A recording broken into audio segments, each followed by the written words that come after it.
ప్రార్థన చేసుకొని దేవుని యొక్క వాక్యాన్ని మనం దయచేసి ప్రతి ఒక్కరూ తల వంచి కళ్ళు మూసుకొని ప్రార్థన. పరిశుద్ధమైన తండ్రి, నీ కొందనాలు.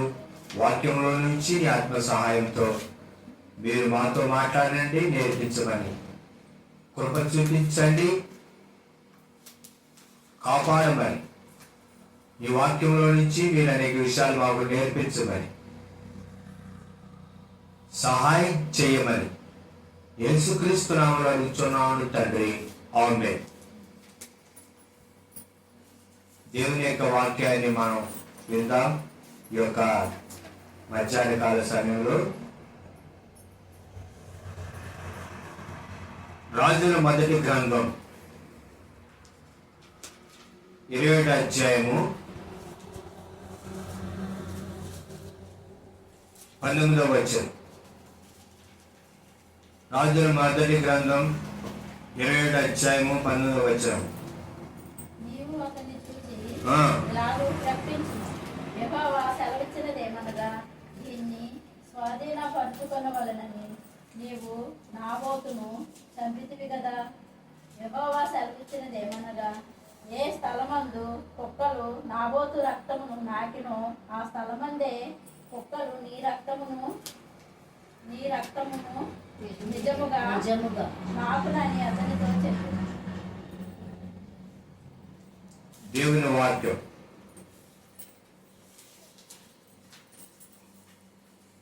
నీవు అతన్ని చూచి ఇలాగ ప్రకటించుము, యెహోవా సెలవిచ్చినది ఏమనగా, దీన్ని నువ్వు స్వాధీనపరుచుకొనవలనని నీవు నాబోతును చంపితివి కదా.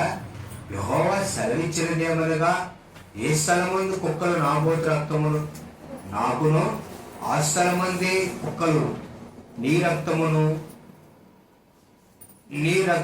నిజంగా నాకునని అతనితో చెప్పెను. చదవబడినటువంటి లేఖన భాగం రాజుల మొదటి గ్రంథం 20వ అధ్యాయము 19వ వచనం. ఇజ్రాయేల్ ప్రజలను మొట్టమొదటిగా సౌలు రాజు గారు 40 సంవత్సరాలు పరిపాలించారు. వారి తర్వాత దేవుడు దావీదు గారిని ఎన్నుకున్నారు. దావీదు గారు 40 సంవత్సరాలు పరిపాలించారు. దావీదు కుమారుడైనటువంటి సొలొమోను గారు 40 సంవత్సరాలు పరిపాలించారు. సొలొమోను గారి యొక్క పరిపాలన అనంతరం రాజ్యం 2 భాగాలుగా విభజించబడి, ఉత్తర రాజ్యం 10 గోత్రాలు కొంతమంది రాజులు, దక్షిణ రాజ్యం 2 గోత్రాలు దావీదు గారి యొక్క వంశస్థులు పరిపాలించారు. అయితే ఉత్తర రాజ్యంలో ఉన్నటువంటి రాజుల పరిపాలనలో 7వ రాజు అయినటువంటి అహాబు పరిపాలనలో జరిగినటువంటి సంఘటన ఇది. క్రీస్తు పూర్వం 874 నుండి 853 వరకు సుమారుగా 22 సంవత్సరాలు ఇజ్రాయేల్ ప్రజల యొక్క 12 గోత్రాలు, క్షమించాలి, ఇజ్రాయేల్ ప్రజల యొక్క 10 గోత్రాలను ఆహాబు రాజు పరిపాలించారు. ఈ ఆహాబు రాజు పరిపాలనలో తాను అన్యురాలైనటువంటి యెజబెలును వివాహం చేసుకున్నారు. అప్పుడు వారి యొక్క ప్రాంతంలో ఉన్నటువంటి మతం ఏంటంటే బోల్ అనేటటువంటి మతం ఉంది ఆ ప్రాంతంలో. అంటే ఆహాబు తన భార్య అయినటువంటి యెజబెలు ద్వారా ఈ యొక్క బోలుడు అనేటటువంటి మతాన్ని అభివృద్ధి చేశాడు. జీవం కలిగినటువంటి దేవుడిని ఆయన మరి ఆరాధించకుండా, ఆయనకు లోబడకుండా తన భార్య ద్వారా ఆ ప్రాంతంలో ఈ బోల్డ్ అనేటువంటి మతం యొక్క అభివృద్ధి కొరకు ఆయన కృషి చేశారు. అయితే ఆహాబు రాజుగారి యొక్క నగరానికి ఆనుకొని నాబాతు అనేటటువంటి వ్యక్తి యొక్క ద్రాక్ష తోట ఉంది. అయితే ఈ ఆహాబు రాజు నాబాతు యొక్క ద్రాక్ష తోటను దాన్ని ఎలాగైనా స్వాధీనపరచుకోవాలని ఆలోచన కలిగి నాబాతుని అడుగుతాడు. నేను నీకు డబ్బులు ఇస్తాను, మరి ఆ డబ్బులతో నీవు నా యొక్క నగరానికి ఆనుకొని ఉన్నటువంటి నీ యొక్క ద్రాక్ష తోటను అమ్మమని చెప్తాడు. అప్పుడు నాబాతు ఏమంటాడంటే, అది అమ్మటానికి కుదరదండి, ఎందుకంటే మా పితరుల నుంచి వస్తున్నటువంటి అది మా పితరుల ఆస్తి నాకు ఇచ్చారు, అది మరి నేను అమ్మకూడదు, అలాగా నా తదనంతరం నా పిల్లలు అలాగా వాళ్ళు దాన్ని అనుభవిస్తూ ఉండాలి. ఎందుకంటే ఇజ్రాయేలు ప్రజలు తమ యొక్క పూర్వీకుల ద్వారా వస్తున్నటువంటి ఆస్తిని వాళ్ళు అమ్మరు, అలాగా తరతరాలు దాన్ని అనుభవించుకుంటూ అలా ఉండాలి. అది వారికి ఉన్నటువంటి కట్టడ. ఆ విషయం రాజు అయినటువంటి ఆహాబు కూడా తెలుసు, ఎందుకంటే ఆయన కూడా మరి ఇజ్రాయేలు కాబట్టి తెలుసు ఆయన కూడా. అయినా ఏంటంటే మరి దాన్ని స్వాధీనపరచుకోవాలన్నటువంటి ఒక ఆశ అతనిలోకి వచ్చి తాను అడుగుతాడు. అడిగినప్పుడు నేను అమ్మకూడదు, నేను అని చెప్తాను. అయితే తాను మరి ముడుచుకొని తన యొక్క మరి రాజ్యంలో షోమ్రోన్ పట్టణంలో తన యొక్క నగరంలో ఆయన భోజనం చేయకుండా ఉంటాడు. తన భార్య అయినటువంటి యెజబెలు, ఏమిటి నువ్వు భోజనం చేయమంటే చేయట్లేదు, ఏం జరిగింది ఏంటని అడిగితే, నేను ఇజ్రాయేలులో ఉన్నటువంటి నాబోతు ద్రాక్ష తోటను నాకు అమ్మని నేను అడిగితే నేను అమ్మను అని చెప్పాడు అని తన భార్యకు చెప్తాడు. అప్పుడు తన భార్య ఏమంటుందంటే, నువ్వు సామాన్యమైనటువంటి వ్యక్తి కాదు కదా, సాధారణ వ్యక్తి కాదు కదా, నువ్వు ఒక రాజువి, కాబట్టి నువ్వు అడిగితే ఆయన అమ్మనంటే అని చెప్పి తన భార్య ఏం చేసిందంటే, యెజబెలు అన్యురాలేను ఏం చేసిందంటే, రాజుగారి పేరు మీద ఒక తాకీదు రాయించి మరి రాజవంగరంతో దాన్ని ముద్రించి ఇజ్రాయేలులో ఉన్నటువంటి ఆ పట్టణంలో ఉన్నటువంటి పెద్దలకు దాన్ని అప్పగించింది. ఏమని తాకీదు రాయించిందంటే, ఈ నాబాతు అనేటటువంటి ఈ వ్యక్తి రాజుగారిని దూషించారు, దేవుడు కూడా దూషించారు, కాబట్టి మీరు ఉపవాస దినాన్ని ప్రకటించి ఈ వ్యక్తిని పనికిమాలలో ఒక ఇద్దరిని సాక్షులకు పెట్టి మీరు ఈ వ్యక్తి మీద నేరం మోపి ఆ వ్యక్తిని ఎలాగైనా మీరు చంపండి అని చెప్పి ఆమె ఇజ్రాయేలులో ఉన్నటువంటి పెద్దలకు సామంతులకు తాకీదు పంపించింది, అంటే వర్తమానం పంపించింది. అప్పుడు అక్కడ ఉన్నటువంటి సామంతులు, ఆ పట్టణంలో ఉన్నటువంటి పెద్దలు ఈ రాజుగారి దగ్గర నుంచి వచ్చినటువంటి యెజబెలు దగ్గర నుంచి వచ్చినటువంటి ఈ తాకీదులు చదివి అప్పుడు మరి ఇజ్రాయేలులో ఉన్నటువంటి నాబాతును తీసుకొచ్చి పనికిమాలినటువంటి ఒక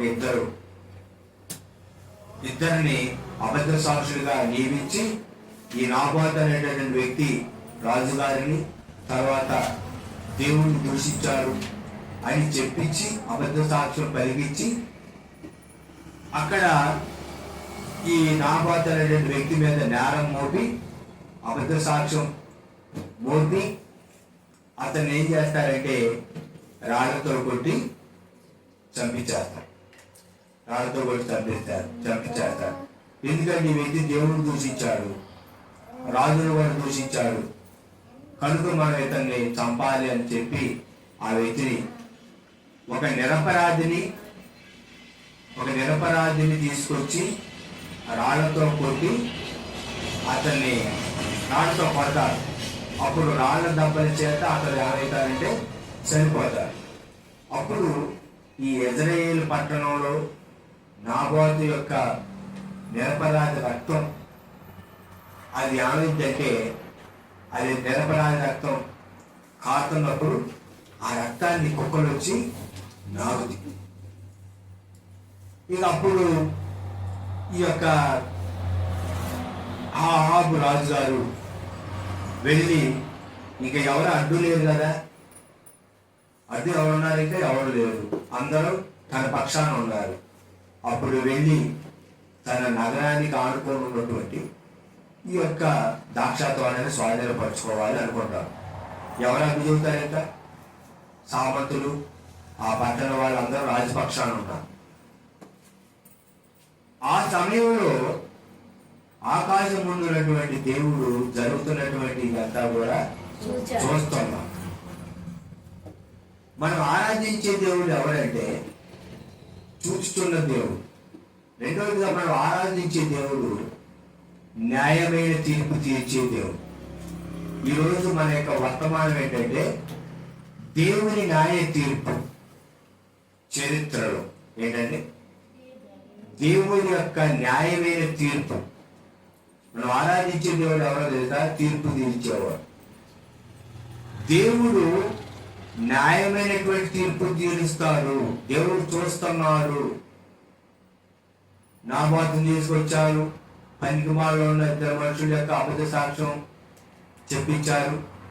ఈ వ్యక్తి దేవుడు దూషించారా అంటే దూషించాడండి. రాజును వాడు దూషించాడా? దూషించాడు. దేవుడు దూషించాడు కాబట్టి అదొక తీర్పు. రాజును దూషించాడు, రాజద్రోహం కింద అదొక తీర్పు తీర్చి రాళ్ళతో కొట్టి రాళ్ళ దెబ్బల చేత నాబాతు నిరపరాధి చనిపోయేటట్టు చేశాడు. అంతా అయిపోయింది. ఈ ఆవులు కొట్టడం రాజుగారు కూడా, యజమాని కూడా చెప్పింది, ఎల్లు నువ్వు నాబాతు యొక్క ద్రాక్ష తోట నువ్వు స్వాధీనపరచుకో. నాబాతు చచ్చిపోయాడు కదా, నాబాతు బతికేవాడు వెళ్ళి స్వాధీనపరచుకోవాలి అని చెబుతున్నప్పుడు ఆ కాలంలో ప్రవక్తగా ఉన్నారు ఏలియా. ఈ క్రీస్తు పూర్వం 874 నుండి 853 వరకు ఆహాబు రాజు ఇజ్రాయెల్ ప్రజలు పరిపాలించిన కాలంలో దేవుడి పక్షాన ప్రవక్తగా ఉన్న వ్యక్తి ఎవరయ్యా అంటే ఏలియా గారు. అప్పుడు ఏలియా గారు వచ్చి చెప్తారు, ఏ స్థలం మందు అయితే నాబాతు యొక్క రక్తము కుక్కలు నాగుతున్నాయో అదే స్థలం మందు నీ రక్తం కూడా కుక్కలు నాగుతుంది. జాగ్రత్త, నీవు నిరపరాధి అయినటువంటి ఒక వ్యక్తి యొక్క రక్తాన్ని నేల కొలిగించావు, ఆ ద్రాక్ష తోటను స్వాధీనపరచుకోవాలనుకుంటున్నావు అని ఏలియా ఏం చేస్తాడంటే చెప్తాడు, జాగ్రత్త, ఏ స్థలం ముందు అయితే నాబాతు రక్తం కుక్కలు నాకినాయో అదే స్థలంలో నాకుది అని ఏలియా గారు ఏం చేస్తారంటే రాజుని చెప్తారు. ఈ యొక్క సందర్భంతో జరుగుతూ ఉంటుంది. యోధా రాజు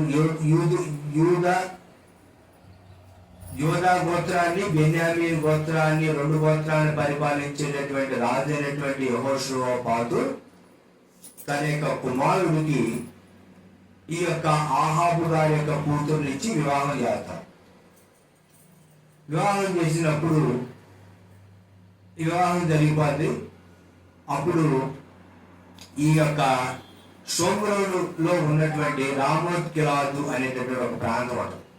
ఇది బెన్హదదు ఈ యొక్క సిరియా రాజు ఏళ్ళకి మధ్య ఇది ఒక మరి ఇబ్బందికరంగా వివాదకరంగా ఉండదు ఆ యొక్క ప్లేస్. అంతకుముందు ఏమనుకుంటారంటే సమాధానంతో ఒక వడంబడిక చేసుకుంటారు. కొంతకాలం దాకా దీని జోలికి ఎవరు బాగోద్దు అని వాళ్ళు సమాధానంతో వడంబడిక చేసుకుంటారు. అయితే ఈ యొక్క ఆహాబు రాజు ఏం చేస్తారంటే సిరియా రాజుకి తనకు మధ్య ఉన్నటువంటి ఆ యొక్క ఒప్పందాన్ని ఉల్లంఘించి 3వ సంవత్సరంలో ఎలాగైనా రామోత్ గిలాదు మీదకు పోయి దాన్ని మనం స్వాధీనపరచుకోవాలి, అది మనకు సంబంధించిందని చెప్పి అనుకుంటారు. అప్పుడు మరి తన యొక్క బంధువు ఉన్నాడు కదా యెహోషువపాతు, అతన్ని కూడా సహాయం కోరతారు. నీవు నేను ఇద్దరు వెళ్ళి రామోత్ గిలాదు పట్టణంలో వెళ్ళి మనం సిరియా రాజు మీదకి వెళ్ళి యుద్ధం చేసి మనం స్వాధీనపరుచుకుందాం అని అనుకుంటారు. ఓకే అనుకొని అప్పుడు మరి యెహోషాపాతు రాజు ఈ యొక్క ఆహాబు రాజు ఇద్దరు వెళ్దాం అనుకుంటారు. ఎందుకంటే మరి బంధువులు కదా, తన యొక్క కుమార్తెను తనకు ఈ యొక్క కుమారుడికి ఇచ్చి చేశాడు. మనకు అర్థమైన భాషలో వియంకుల అంతే కదండి, వియంకులు మనకు అర్థమైన భాష వియంకులు కదా వాళ్ళిద్దరు. మన వియంకులకి సహాయం చేయకపోతే బాగోదుగా. అప్పుడు ఈయన కూడా నా జనం నీ జనమే, నా సైనికులు కూడా నీ సైనికులే, మరి వెళ్దాం అని అప్పుడు వాళ్ళు ఏం చేస్తారంటే బయలుదేరతారు. వినండి, మీరు వినండి. ఇప్పుడు వాక్యం చూడమన్నప్పుడు వాక్యం చూడండి, మామూలు విన్నారు. అయితే వీళ్ళు యుద్ధానికి వెళ్తారు. అప్పుడు యెహోషాపాతు అంటాడు, మరి మన యుద్ధానికి వెళ్లే ముందు దేవుడి యొక్క విచారణ చేద్దాం, దేవుడు ఏం చెప్తాడు ప్రవక్తల ద్వారా అది తెలుసుకుందామని అంటాడు. సరే అని అంటే ఈ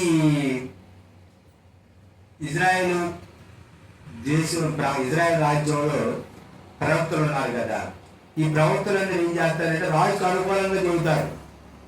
ఎందుకంటే రాజుకు వ్యతిరేకంగా చెబితే రాజు ఏం చేస్తారు, చంపారు, కొడతారు.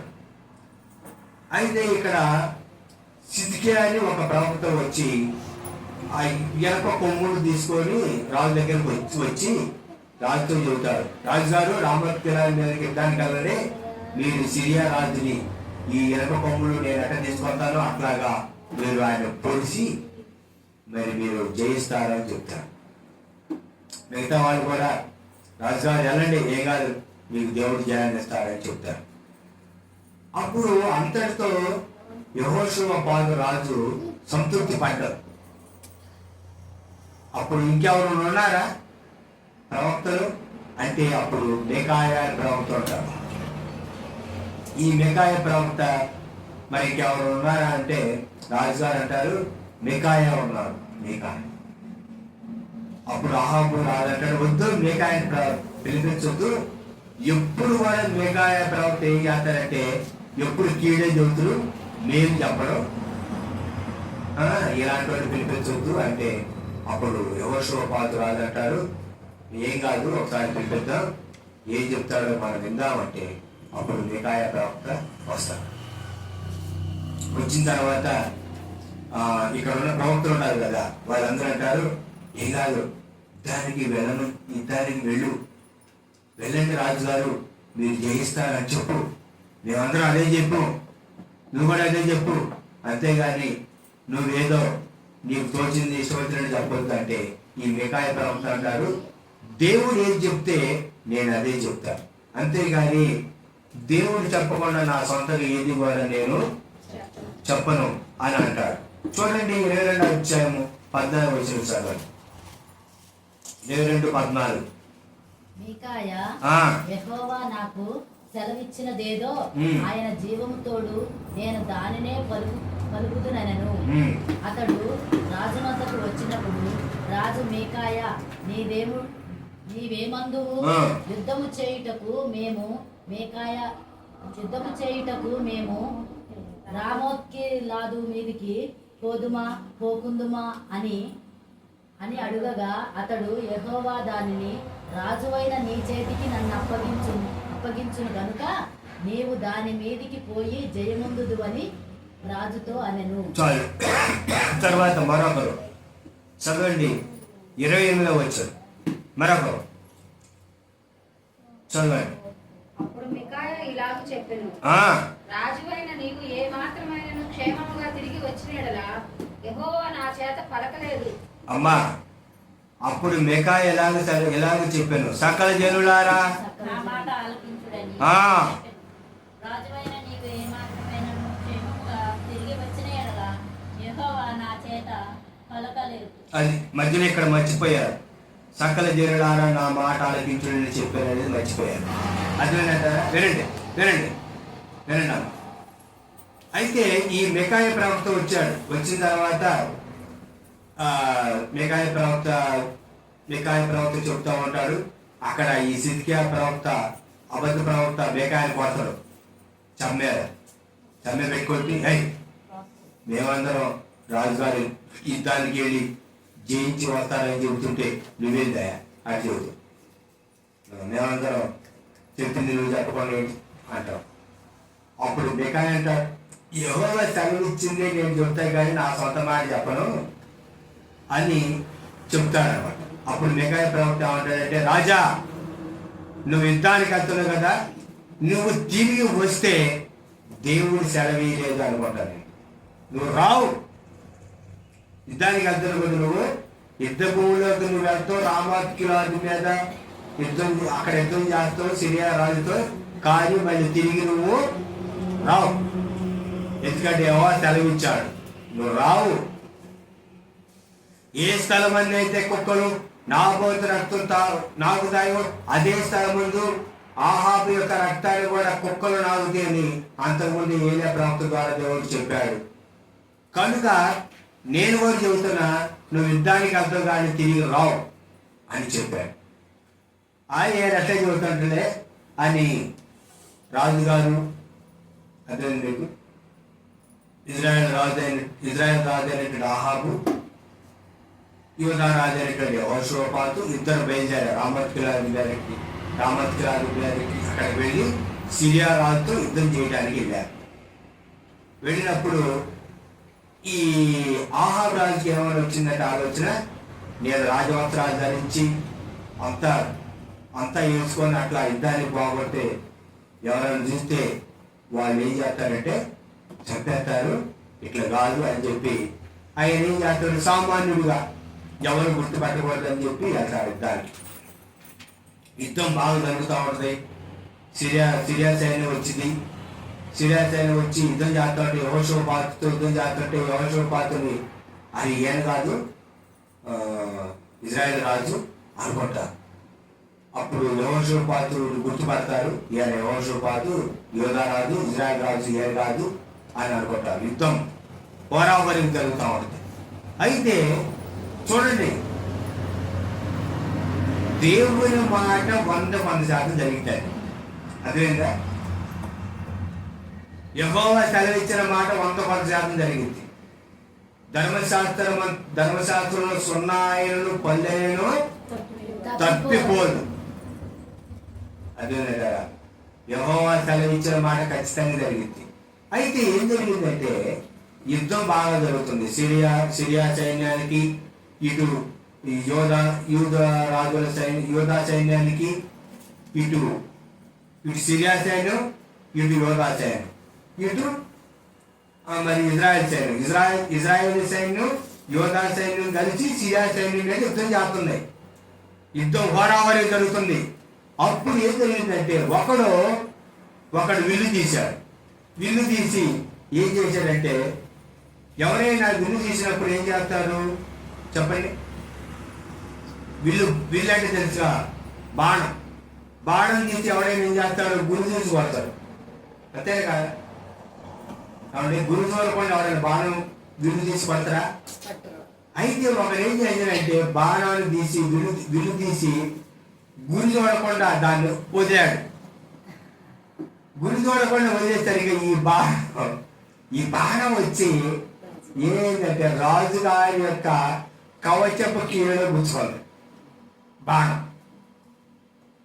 గురి చూడకుండా ఒకడు బాణం వదిలితే ఆ బాణం వచ్చి రాజుగారి యొక్క కవచపు కీళ్ళలో గుచ్చుకోండి. ఇక రాజుగారు బాధ భరించలేకపోతాడు. యుద్ధం ముమ్మరంగా జరుగుతుంది. అది రాజుగారిని ఏం చేస్తారని నిలబెట్టారు. రాజా నువ్వు అటు నిలబడు యుద్ధం నేను చేస్తాను కదా, నువ్వు అది నిలబడు అని నిలబెట్టారు రాజుగారు బాగా ఒక పక్క రక్తం గారిపోతుంది.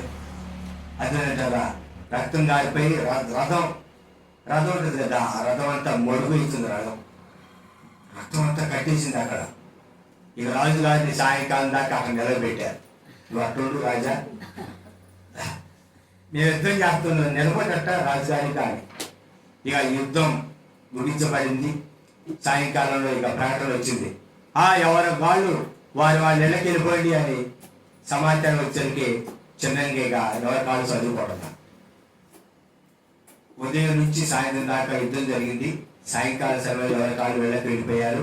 అప్పుడు రాజుగారు ఏమయ్యారంటే చనిపోయారు. చదవండి దేవుని వాక్యం, చదవండి దేవుని వాక్యం 36వ వచనం, 22:36. సూర్యాస్తమయ సమయమందు దండువారందరూ తమ తమ పట్టణములకు దేశములకును వెళ్ళిపోవచ్చునని ప్రచారమాయను. ఆ ప్రకారము రాజు మరణమైన షోమ్రోనుకు కొనిపోబడి షోమ్రోనులో పాతి పెట్టబడెను. వేశ్యలు స్నానము చేయుచుండగా ఒకడు ఆ రథమును షోమ్రోను కొనులలో కడిగినప్పుడు యెహోవా సెలవిచ్చిన మాట చొప్పున కుక్కలు వచ్చి అతని రక్తమును నాకెను. చాలు వినండి. సూర్యుడు అస్తమించేటటువంటి సమయంలో అప్పుడు దండు వారందరూ తమ తమ పట్టణములకును దేశములకును వెళ్ళిపోవచ్చునని ప్రచురమాయను. వెళ్ళిపోండి, మీ పట్టణానికి వెళ్ళిపోండి, మీరు మీ దేశానికి వెళ్ళిపోండి. సిరియా దేశానికి వెళ్ళిపోవాలి, సిరియా దేశానికి, యోధా దేశానికి వెళ్ళిపోవాలి, యోధా దేశానికి, ఇజ్రాయల్ దేశానికి వెళ్ళిపోవాలి, ఇజ్రాయల్ దేశానికి వెళ్ళిపోండి అని దండువారు ఏం చేశారంటే దండువారు ప్రకటన చేశారు. అప్పుడు ఈ ప్రకారం రాజు మరణమై షోమ్రోనుకు కొనుకోబడి షోమ్రోనులో పాతి పెట్టబడెను. రాజు చచ్చిపోయాడు.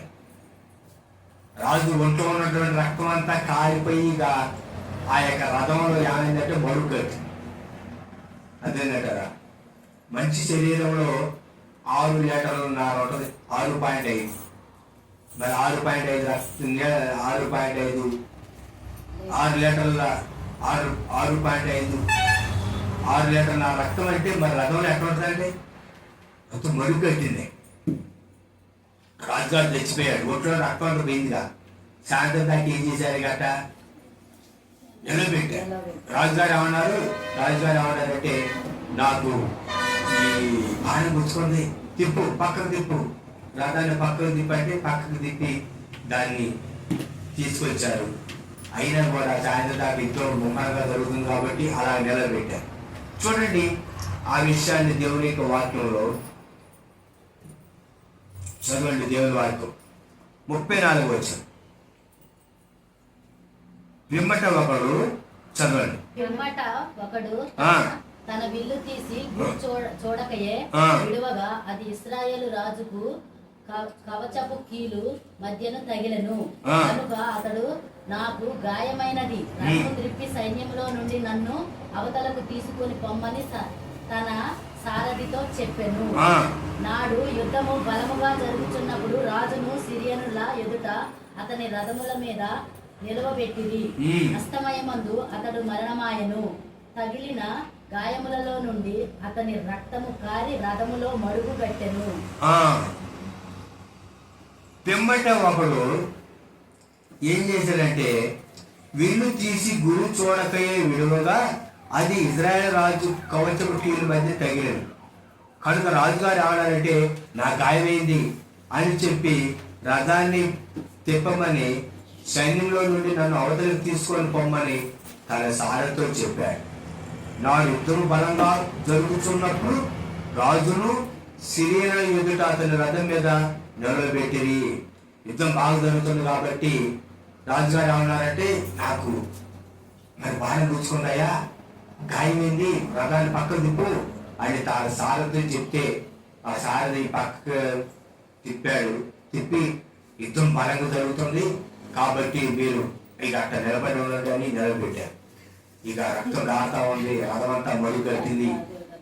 ఏమండి ఇక అస్తమయం అయ్యేసరికి రాజుగారు ఈ తగిలినటువంటి గాయం నుంచి రక్తం కారిపోతుంది కాబట్టి ఇక రక్తం మడుగు కట్టింది రథంలో.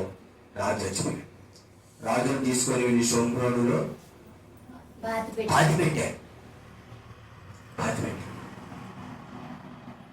తర్వాత ఈ రథాన్ని ఏం చేశారంటే దేవుని వాక్యంలో రాయబడి ఉంది, వేశ్యలు స్నానము చేయుచుండగా ఒకడు ఆ రథమును షోమ్రోను కొనలలో కడిగినప్పుడు యెహోవా సెలవిచ్చిన మాట చొప్పున కుక్కలు వచ్చి అతని రక్తమును నాకెను. ఈ రథాన్ని సోమ్రోనులో కొనలలో తీసుకెళ్ళి కడగాలి అని అనుకొని మరి రథసారథి ఆ రథాన్ని తీసుకొని వెళ్ళాడు.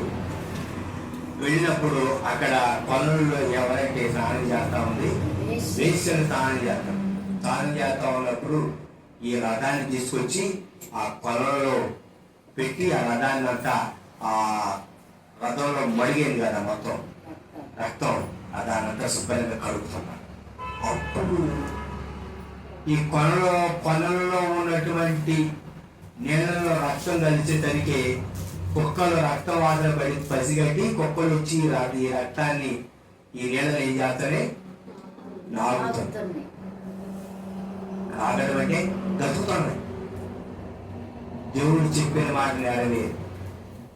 ఏ స్థలం ముందైతే నీవు మరి నిరపరాధైనటువంటి నాబాదు యొక్క రక్తం ఒలిగించావో అదే స్థలములో నీ రక్తాన్ని కూడా కుక్కలు నాకుతాయి అని చెప్పి దేవుడు ఏలియా ప్రవక్త ద్వారా ప్రకటించినటువంటి ఆ యొక్క ప్రకటన నెరవేరు. మనం ఆరాధించిన దేవుడు న్యాయవంతుడు. చూడండి దేవుడి వాక్యం మత్తయి సువార్త 20వ అధ్యాయం.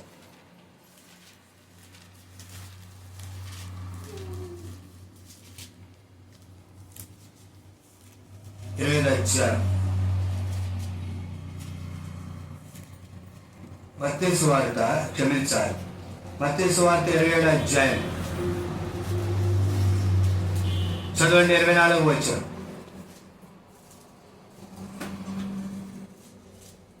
పిలాతు అల్లరి ఎక్కువగుచున్నదే గాని తన వలన ప్రయోజనమేమియు లేదని గ్రహించి నీళ్లు తీసుకొని జనసమూహము ఎదుట చేతులు కడుక్కొని ఈ నీతిమంతుని రక్తమును గూర్చి నేను నిరపరాధిని, మీరే చూచుకొనిడని చెప్పెను.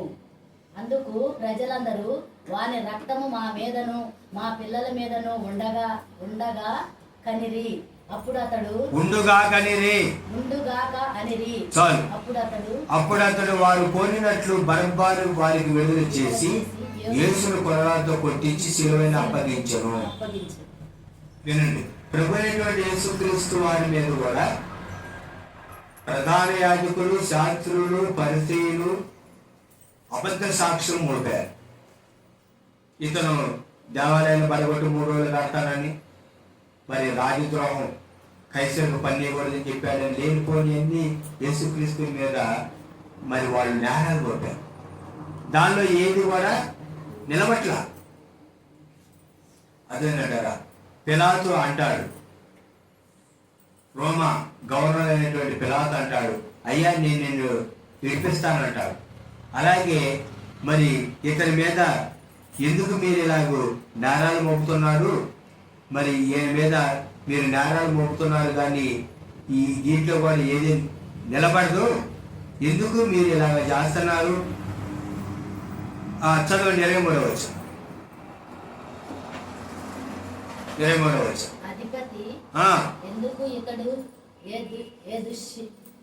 అధిపతి ఎందుకు ఇతడు ఏ దుష్కార్యము చేస్తున్నారని అడుగుగా వారు సెలవేయమని మరి ఎక్కువగా కేకలు వేశారు. అధిపతి అడుగుతున్నాడు, ఏమయ్యా ఏం చేశాడు అయ్యా, ఎందుకు ఈయన్ని మీరు సెలవేయమంటున్నారు అని అధిపతి అడిగారు. అక్కడ ఉన్నటువంటి వారందరూ కూడా యేసుక్రీస్తు ప్రభు మీద ఏం చేశారంటే నేరం మోపుతున్నారు. ఏది కూడా నిలబడట్లా. జనసమూహాన్ని ప్రేరేపించారు. అదేంటారా, జనసమూహము యేసుక్రీస్తు ప్రభువును సెలవే అని కేకలేసేటట్టు పిలాతు ముందు ప్రధాన యాజకులు, శాస్త్రులు, పరిసయ్యులు వారందరూ యేసుక్రీస్తు మీద నేరాన్ని మోపారు. నేరాన్ని మోపి యేసుక్రీస్తు ప్రభు మీద ఏం చేశారంటే వాళ్ళందరూ అన్యాయం నేరం మోపారు. ఆనాడు నాబాతు మీద ఎలాగైతే ఇద్దరు పనికిమాలిన వాళ్ళు అబద్ధ సాక్ష్యం చెప్పారో, మరి యేసుక్రీస్తు ప్రభు మీద కూడా అబద్ధ సాక్ష్యాన్ని మోపి ప్రజలందరూ వాళ్ళు సెలవేయమని కేకలు వేసి ఈ యొక్క ప్రధాన యాజకులు, శాస్త్రులు ఆ యొక్క పరిసయ్యులు ప్రజలను రేపారు. సెలవేయండి సెలవేయండి అని మీరు అనండి. పస్కా పండుగ రోజు మరి ఖైదీలను ఒకరు విడుదల చేయడం అది వారికి చట్టం. అప్పుడు ప్రజలందరూ ఏం చేశారంటే మరి బందిపోడు దొంగ బరబ్బాని విడుదల చేయమన్నారు, యేసును సెలవేయమన్నారు. అప్పుడు పిలాతు గారు ఏం చేశారంటే మరి నిరపరాధి ఈయన రక్తం ఒలికించబడితే నా మీద నా పిల్ల మీద ఉండకూడదని ఆయన చేతికి పట్టుకుంటే అక్కడ ఉన్నటువంటి వారు ఏమన్నారు తెలుసా? ఈ రక్తం మా మీద మా మీదను మా పిల్లల మీద ఉండును కాకనిది. అప్పుడు అతను వారు కోరినట్లు బరబ్బాను విడుదల చేసి యేసును కొరడాలతో కొట్టించి శిలువ వేయమని అప్పగించారు. శిలువ వేయండి అని అప్పగించేశారు. ఎందుకంటే మా మీద ఉండాలి ఈ రక్తం యొక్క అపరాధం, మా పిల్లల మీద కూడా ఉండాలన్నారు. కనుక ఈ మధ్యాహ్న కాల సమయంలో మనం నేర్చుకోవాల్సింది ఏంటంటే దేవుని న్యాయ తీర్పు. యేసుక్రీస్తు ప్రభువారు మన పాపాల నిమిత్తము అన్యాయంగా ఆయన మరి అపరాధిగా ఆయన మీద నేరాలు మోపి అన్యాయంగా ఆయన్ని తీర్పు తీర్చి కొరడాలతో కొట్టించి మరి ఆయన ఏం చేశారంటే సెలవు వేశారు. నిరపరాధి అయినటువంటి యేసుక్రీస్తు ప్రభువు ఆయన అపరాధిగా తీర్చబడి మన పాపాల నిమిత్తం ఆయన సెలవు ఇవ్వబడి రక్తాన్ని కాల్చి ప్రాణం పెట్టి. కనుక ఈరోజు నీ మీద నా మీద దేవుని యొక్క ఉగ్రత అనేది నిలిచి ఉంది. కనుక ప్రభువైన యేసుక్రీస్తు వారి యొక్క సెలవు దగ్గరకు వచ్చి మన పాపాలు ఒప్పుకొని పశ్చాత్తాపడి ఆయన రక్తంలో పడుకొని దేవుని యొక్క ఉగ్రతని మన మీద నుంచి మనం తీసివేసుకోవాలి యేసుక్రీస్తు ద్వారా. అందుకనే దేవుని యొక్క వాక్యం ఏమని రాయబడి ఉంది? అపోస్తల కార్యాల గ్రంథం చూడండి. దేవుని వాక్యం 2వ అధ్యాయం అపోస్తల కార్యాల గ్రంథం 36వ వచనం 2:36 చదవండి. మీరు సిలువ వేసిన ఈ యేసునే దేవుడు ప్రభువుగాను క్రీస్తుగాను నియమించెను. ఇది ఇశ్రాయేలు వంశమంతయు రూఢిగా తెలుసుకొనవలెనని చెప్పాను. ఇక్కడ అపోస్తులు మధ్యలో పేతురు గారు నిలబడి ఆయన దేవుని యొక్క వాక్యాన్ని ప్రకటించున్నప్పుడు మీరు సెలవు వేసిన ఈ యేసుని దేవుడు ప్రభువు గారు క్రీస్తు గారు నియమించారు. ఇజ్రాయేల్ వంశాలన్నీ దీన్ని తెలుసుకోవాలని చెప్పినప్పుడు వారు ఆ మాట విని హృదయంలో నొచ్చుకొని సహోదరులారా మేమేమి చెప్తామని పేతురును కడవ అపోస్తులను అడిగారు. ఏం చేద్దామయ్యా? మీరు సెలవు వేసిన ఈ యేసు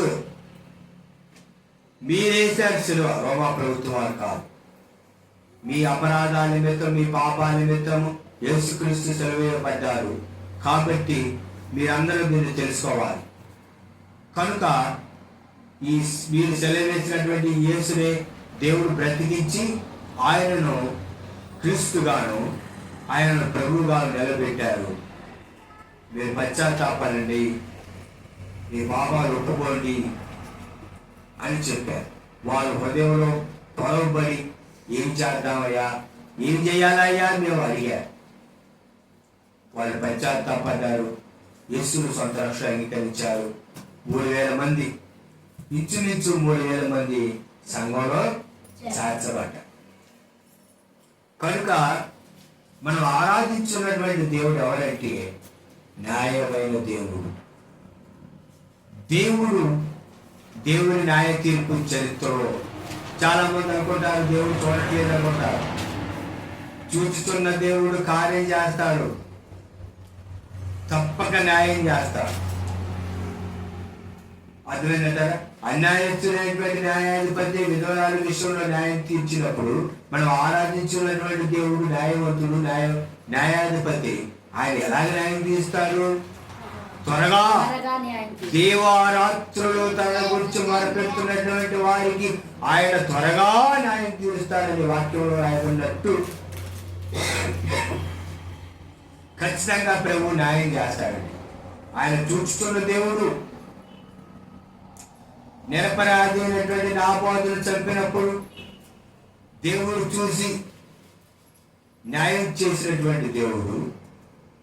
యేసుక్రీస్తు ప్రభు మన పాపాల నిమిత్తం చనిపోయినప్పుడు ఆయన రక్తం విషయంలో న్యాయం చేసిన దేవుడు ఖచ్చితంగా న్యాయం చేస్తారు అనేటటువంటి నిరీక్షణతో మనం ఎదురు చూసినప్పుడు ఖచ్చితంగా దేవుడు చూస్తున్నాడు, దేవుడు న్యాయం చేస్తాడు. మనం ఆరాధించే దేవుడు న్యాయవంతుడు, అన్యాయస్తుడైన దేవుడు కాదు. మనం ప్రార్థించినప్పుడు, మనం మొరపెట్టినప్పుడు మన పక్షాన మన దేవుడు న్యాయం తీరుస్తాడు. దానిని మనం కనులారా చూస్తాం. దేవుని పిల్లలైనటువంటి వారికి, మేలు చేసినటువంటి వారికి మేలును, ఇబ్బంది కలిగించిన వారికి ఇబ్బంది ఖచ్చితంగా ఉంటుంది. అది లేఖనంలో చెప్తున్నటువంటి సత్యం, లేఖన సత్యం, అది వాస్తవం. కనుక చాలా మంది అనుకుంటారంటే దేవుడు చూడట్లేదేమో, దేవుడు న్యాయం చేయలేము అని అనుకుంటారు. అది అవాస్తవం. ఖచ్చితంగా దేవుడు చూస్తున్నాడు, దేవుడు న్యాయం చేస్తాడు అనేటటువంటి నిరీక్షణ నీ నా జీవితాల్లో, మనందరి జీవితాల్లో ఉండాలి. కనుక చరిత్రలో దేవుని న్యాయ తీర్పు చరిత్రలో జరిగింది. కనుక దేవుడు న్యాయవంతుడండి. మనం ఆరాధించున్నటువంటి దేవుడు ఈ సమాజంలో మనకి న్యాయం జరగకపోయినా దేవుడి దగ్గర న్యాయం జరిగింది. అందుకని దేవుని వాక్యంలో ఒక మాట రాయబడింది. చూద్దాం ప్రకటన గ్రంథం. ఈ సమయంలో ప్రకటన గ్రంథంలో దేవుని యొక్క వాక్యంలో ఒక మాట రాయబడింది. చూద్దాం.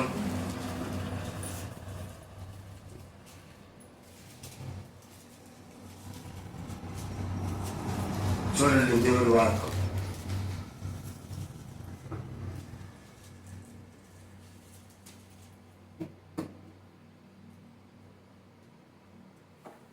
చూడండి దేవుడి వాక్యంలో ఒక మాట రాయబడింది.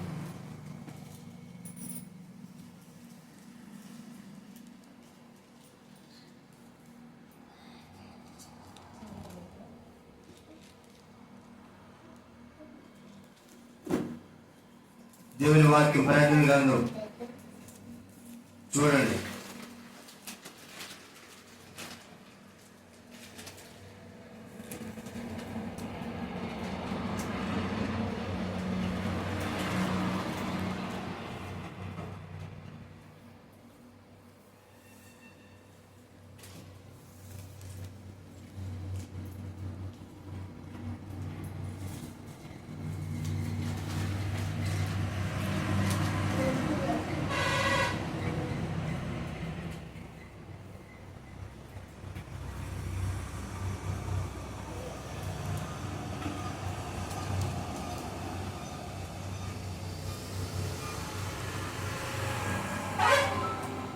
ఇక్కడ దేవుని యొక్క వాక్యంలో మనం చూస్తే అక్కడ రాయబడి ఉంటుంది. దేవుని యొక్క వాక్యం, నాదా ఎందాక భూనివాసులకు తీర్పు తీర్చమంటావు అని దేవుని యొక్క వాక్యంలో రాయబడి ఉంటుంది. దేవుని యొక్క వాక్యం. కనుక దేవుడు ఎవరంటే ఖచ్చితంగా ఆయన న్యాయం తీర్చేటటువంటి దేవుడు. మనం ఆరాధించినటువంటి దేవుడు ఎవరు అమ్మా? 6 ఓకే, దేవుని స్తోత్రం. దేవుని వాక్యం ప్రకటన గ్రంథం 6వ అధ్యాయం 10వ వచనం చదవండి గట్టిగా. నాదా సత్యస్వరూపి పరిశుద్ధుడా తీర్పు తీర్చుకయు మా రక్తము నిమిత్తము భూమి నివాసులు ప్రతిదండన చేయకయు యుందువని దగ్గరగా కేకలు వేశారు. చాలు. ఇక్కడ రాయబడినటువంటి దేవుని వాక్య భాగంలో ప్రకటన గ్రంథం 6వ అధ్యాయము 10వ వచనంలో, రాధా సత్యస్వరూపి పరిశుద్ధుడా, ఎందాక తీర్పు తీర్చకయు మా రక్తము నిమిత్తము భూమి నివాసులకు ప్రతిదండం చేయకుండా అని దగ్గరగా కేకలు వేసి, దేవుడు ఖచ్చితంగా న్యాయం తీరుస్తాడు. మా రక్తము నిమిత్తము భూనివాసులకు ప్రతిదండన చేయక ఉండు అని. వారు ఎవరంటే వధింపబడినటువంటి వారి ఆత్మలు బలిపీఠం కింద చూచితిని. యేసుక్రీస్తు నిమిత్తం, వాక్యము నిమిత్తం, దేవుని వాక్యము నిమిత్తమును, తాము ఇచ్చిన సాక్ష్యము నిమిత్తమును వధించబడిన వారి ఆత్మలను బలిపీఠం కింద చూచితిని. యేసుక్రీస్తు నిమిత్తం వధించబడినటువంటి వారి యొక్క రక్తానికి ప్రతిదండనగా దేవుడు చెయ్యాలి అని చెప్పి అక్కడ వారు ఏం చేస్తారంటే బిగ్గరగా కేకలు వేస్తున్నారు. భూనివాసులకు, అయ్యా భూనివాసులకు ప్రతిదండన చేయక ఉండవని బిగ్గరగా కేకలు. భూనివాసులకు ప్రతిదండన చెయ్యి, మా నిరపరాధమైన రక్తం నిమిత్తం అని కేకలు వేస్తున్నాం. నిరపరాధి యొక్క రక్తము ఒలికించబడింది చరిత్రలో, దానికి దేవుడు ప్రతిదండన చేశాడు. కనుక మనం ఆరాధించే దేవుడు ఎవరంటే న్యాయం తీర్చే దేవుడు, న్యాయవంతుడు, త్వరగా న్యాయం తీరుస్తాడు అనేటటువంటి సత్యాన్ని చరిత్రలో నుంచి మనం నేర్చుకున్నాం. కనుక మనం ఆరాధించే దేవుడు న్యాయవంతుడు, న్యాయం తీరుస్తాడు. నిన్న వాక్యాన్ని బట్టి ధైర్యపరచబడి ఆదరించబడి యేసుక్రీస్తు రక్తం మన పాపాలు పడుకొని పశ్చాత్తాపడి మరి దేవుడి తట్టు మనం తిరుగుతాం. అటు కృప ప్రభువుని గురించి కాక ఆమేన్. ప్రార్థన చేసుకుందాం. అందరం తల నుంచి కళ్ళు మూసుకున్నట్టయితే ప్రార్థన. దేవుని యొక్క వాక్యం మనం విన్నాం. ప్రియ సహోదరులారా, మరి మీరు ఆత్మీయంగా వాక్యం మీద బలపడండి. మా యొక్క మోస్ట్ హై ఫెలోషిప్ అనేటటువంటి యూట్యూబ్ ఛానల్ లైక్ చేయండి, సబ్స్క్రైబ్ చేసుకోండి. వాక్యానుసారమైన వాక్యాలు మరి ప్రభువైన యేసుక్రీస్తు వారు అంగీకరించినటువంటి వారు ఆత్మీయ జీవితంలో బలపడటానికి ఈ యొక్క ప్రసారాలు చేయబడుతున్నాయి. మరి లైవ్లో ఉన్నటువంటి వాక్యాలు కూడా వినండి. అదేవిధంగా దేవుని యొక్క వాక్యాన్ని విని ఆత్మీయంగా మరి ఎదగండి. అట్టి కృప ప్రభు మనకు అనుగ్రహించును కాక ఆమేన్. తల వంచండి, కళ్ళు మూసుకోండి, ప్రార్థన చేసుకుందాం. ప్రార్థన. పరమ తండ్రి, మీరు న్యాయవంతుడు అని, న్యాయమైన తీర్పు తీరుస్తావని మీ వాక్యం ద్వారా ఆదరించి ధైర్యపరిచేందుకు కృతజ్ఞతాస్తుతులు, స్తోత్రములు. మా యొక్క అపరాధ నిమిత్తం, పాపాల నిమిత్తము ప్రియ ప్రభువా, మీరు మరి రక్తం కాల్చి ప్రాణం పెట్టారని సత్యాన్ని తెలియజేసేందుకు స్తోత్రాలు.